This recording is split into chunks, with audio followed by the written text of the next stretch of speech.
Hey everybody, welcome back. I wanted to give a shout out today to all of my new subscribers. Thank you so much for joining the journey. Here, somewhere, is the playlist of all of my gratitude journals for January. If you're looking for an example of how perhaps you can find 3 things every day for which to be grateful, the playlist is there. If you haven't started creating your gratitude journal, however, you don't have to rely on the playlist. That's what this video is for.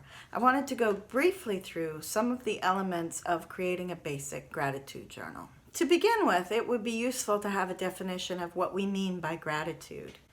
And Robert Emmons, one of the preeminent researchers on the subject of gratitude, has provided us with that. According to Emmons, gratitude is really a felt sense of wonder, thankfulness, and appreciation for life. Many people say that keeping a gratitude journal for 21 days will cement the habit and you'll be grateful forever.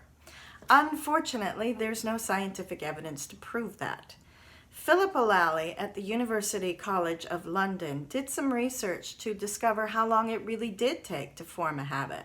And her findings were that it took anywhere between 18 to 254 days, but the average was 66 days, so just over 2 months. And creating a habit of gratitude is really quite simple. One of the easiest ways is to spend some time every day writing down 3 things for which you're grateful.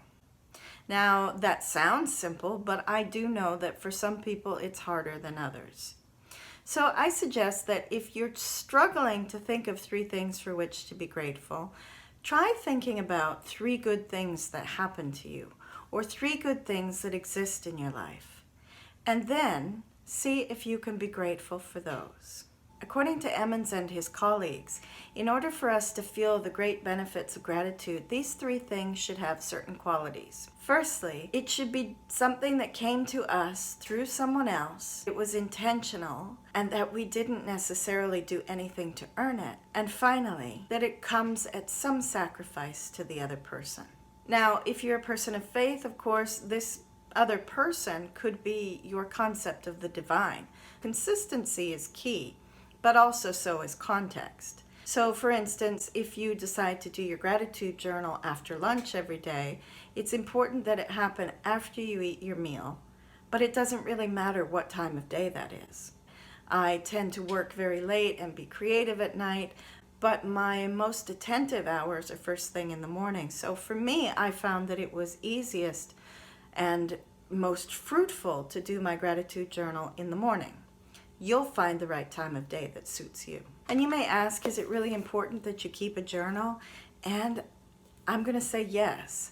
It doesn't matter whether it is a paper journal or it is on the computer, but something about writing down 3 things every day for which you're grateful seems to cement it in our minds and our memories. Philip Watkins, a professor at the Eastern Washington University, did some research into gratitude and how it impacts on our cognitive functions.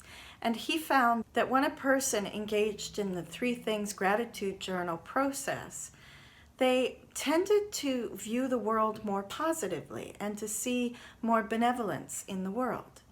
Not only were they able to do this in the present moment, but if they looked back on painful or traumatic moments in their lives, if they were able to come up with things for which to be grateful out of that event, they were able to move on with more closure and healing from that time. Professor Philip Watkins also found that the effects of keeping a gratitude journal lasted long after the participants stopped keeping a gratitude journal. In his experiment, they did do it for only several weeks, but if you really want to form the habit, then probably 66 days is the right amount. For me, I wanted to make sure that I became habitually grateful, so I did it 254 days and then some. There is research by Robert Emmons that shows that doing it every day once the habit is formed is counterproductive. And so at that point, I moved to weekly. But when we're forming the habit, it's important to do it every day. If you like this video, please click like And if you want to see more videos like this, you can hit the round icon, which will take you to my channel where you can subscribe, or you can see more videos here. For what are you most grateful today?